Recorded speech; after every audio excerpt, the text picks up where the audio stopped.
அனைவருக்கும் வணக்கம். நான் உங்கள் அஸ்ட்ரோ ஆசியா. இன்று வீண் விரயம் ஆகாமல் இருக்க என்ன பண்ணலாம் அப்படின்னு சொல்லி பார்ப்போம். நீங்கள் மாதம் சம்பளம் வாங்கக்கூடிய நபர்களாக இருக்கும்போது சம்பளம் வாங்கின உடனே அந்த காசில் ஃபஸ்ட்டு கல் உப்பு, மஞ்சள் தூள், நெக்ஸ்ட்டு வந்துட்டு மல்லிகைப்பூ இது வாங்கிட்டு வரும்போது உங்களுக்கு அந்த காசு வீண் விரயம் ஆகாது. ஃபஸ்ட்டு மல்லிகைப்பூ வாங்கும்போது அந்த பூவை சாமிக்கு சமர்ப்பணம் பண்ணிவிடுங்க.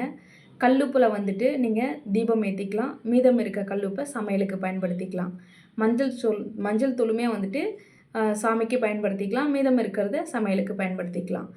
செகண்ட் லவங்கப்பட்டை அப்படின்னு சொல்லக்கூடிய அந்த லவங்கப்பட்டையை நல்லா பொடி செஞ்சு ஒரு க்ரீன் கலர் துணியில் உள்ளே வச்சு அந்த பொடியை நல்லா பேக் பண்ணிவிடுங்க. பேக் பண்ணிவிட்டு பர்சுக்குள்ளே வைக்கிற மாதிரி பேக் பண்ணிவிட்டு பர்சுக்குள்ளே வச்சுருங்க. அப்படி வச்சுட்டு நீங்கள் பயன்படுத்தும் போது உங்களுக்கு வீண் விரயம் ஆகாது.